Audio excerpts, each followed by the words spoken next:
आज लेह में apex body Leh और कारगिल डेमोक्रेटिक अलायंस का एक बहुत अहम मीटिंग हुआ। इसमें हमारे भारत के गृह मंत्री अमित शाह साहब 30 तारीख को लद्दाख तशरीफ ला रहे हैं और इस बारे में डिटेल में हमारे बीच में चर्चा हुआ और हमने सबका यही राय था कि जब गृह मंत्री खुद लद्दाख आ रहे हैं तो हमारे जो इश्यूज हैं होम मिनिस्ट्री के साथ उनके ऊपर कोई मीनिंगफुल डायलॉग होना चाहिए लेह में। और ये शुरू में अमित शाह साहब ने खुद कहा था कि वो कभी कभी खुद एसपीसी के मीटिंग को हेड करेंगे और लद्दाख में भी आके मीटिंग करेंगे। तो ये बहुत ही अच्छा मौका है हमारे लिए अगर अमित शाह साहब खुद यहाँ पर एक मीटिंग ले जबकि वो लेह में हैं। और जो 22 मई का जो मीटिंग जो गवर्नमेंट ने अभी अनाउंस किया है वो है सब कमेटी का, जो कि हम नहीं समझते हैं कोई बहुत मीनिंगफुल होगा क्योंकि सब कमेटी में बहुत कम लोग होते हैं और उसमें डिसीजन ज़्यादा बड़े डिसीजन लिए नहीं जाते हैं। तो हमारा जो डिमांड है खासकर स्टेटहुड और 6 शेड्यूल, तो उसके बारे में हमने लिख के गवर्नमेंट को ड्राफ्ट सबमिट किया हुआ है और अब गवर्नमेंट की बारी है कि उन्होंने हमारे ड्राफ्ट प्रपोजल को अच्छी तरह से स्टडी भी किया है और अब उनकी बारी है कि वो क्या इसके बारे में उनका सोचना है और वो क्या ऑफर करना चाहते हैं। तो ये हम चाहते हैं कि अमित शाह जी जब लेह में है तो वो खुद अपनी सदारत में यहाँ पर एसपीसी का मीटिंग बुलाए।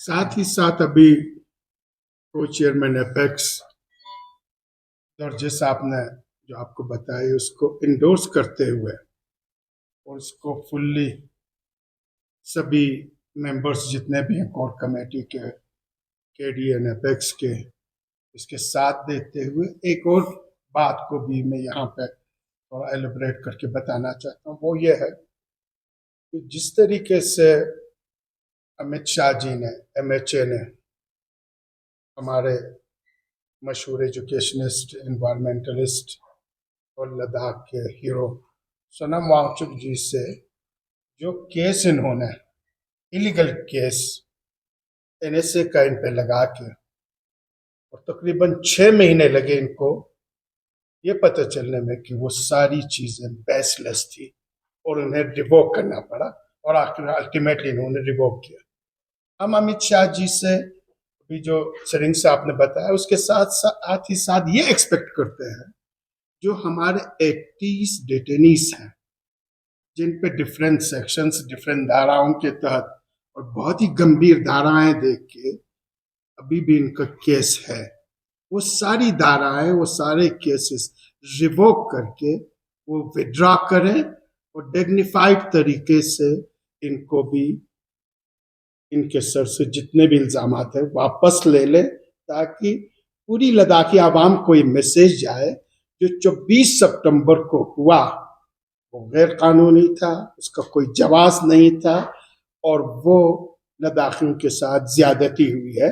उस चीज़ों को अगर हील कर लेना है, मरहम देनी है, तो जितने भी केसेस उनको रिवोक किया जाए और जो इंजर्ड है और स्पेशली जो 4 मार्टर फैमिलीज हैं उनके जानों को हम वापस तो नहीं ला सकते हैं लेकिन कम से कम उनके फैमिलीज को डिग्निफाइड कंपनसेशंस दे सकते हैं।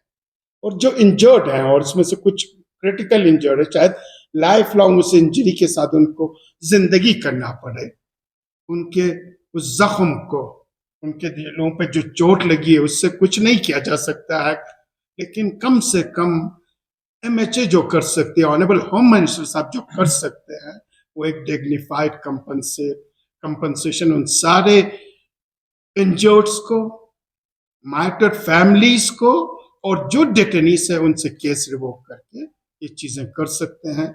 और इन्हीं चीज़ों पे अभी हमारी थर्ड पे डिस्कशंस हुआ जो अभी चनी साहब ने कहा और जो अभी मैं आपको बताने जा रहा हूं, और यही पैगाम, यही मैसेज हम आपके जरिए ऑनरेबल होम मिनिस्टर साहब को देना चाहते हैं और यही हम उनसे तवक्को भी रखते हैं।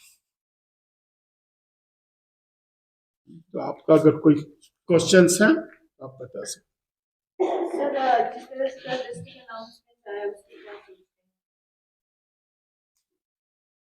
डिस्ट्रिक्ट तो मेरे ख्याल से कई साल पहले अनाउंस हुए थे, और जब ये डिस्ट्रिक्ट अनाउंस हुआ था तो हम लोग होम मिनिस्ट्री में हमारा एसपीसी का मीटिंग था।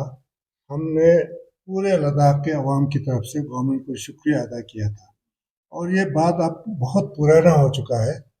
जो एक चीज़ बहुत पहले हो चुका है उसको बार बार अब थैंक्स बोलना ज़्यादा मुझे मौजूद नहीं लगता है, बहुत पुराना हो गया ये बात ही।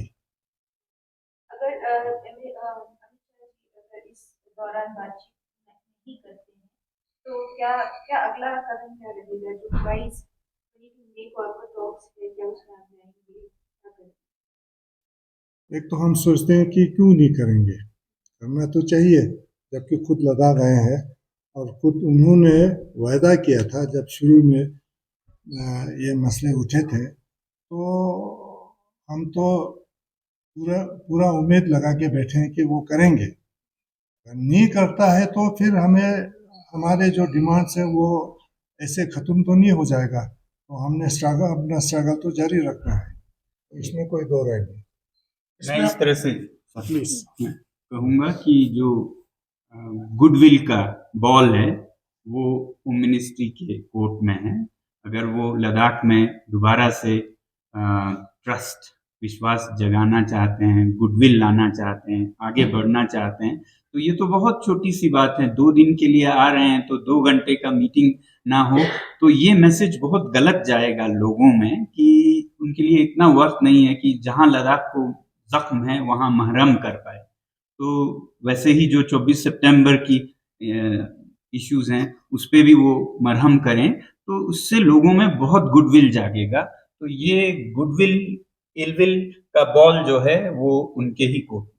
हम बहुत आशावादी हैं और हम ये उम्मीद रखेंगे और आपसे भी यही उम्मीद है कि कभी भी ना उम्मीदी की आप बात न करें। हम आशावादी हैं, इतने बड़े देश के होम मिनिस्टर सब यहाँ पे आ रहे हैं और लद्दाख के रिप्रेजेंटेटिव से वो हमेशा ख्वाहिश कर चुके हैं मिलने की, तो यकीनन वो मिलेंगे। सर, अगर आपकी उम्मीद, अगर फिर उम्मीद के हिसाब से कुछ नहीं कल होता तो क्या?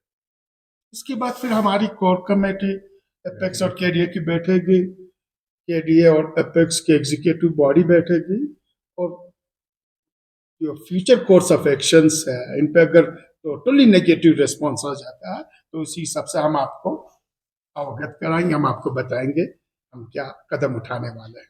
हम अपने डिमांड से हाथ उठाने वाले बिल्कुल नहीं है। अभी जो आपको चनी साहब ने कहा स्टेट्यूट और 6 शेड्यूल से हाथ उठाने वाले नहीं है।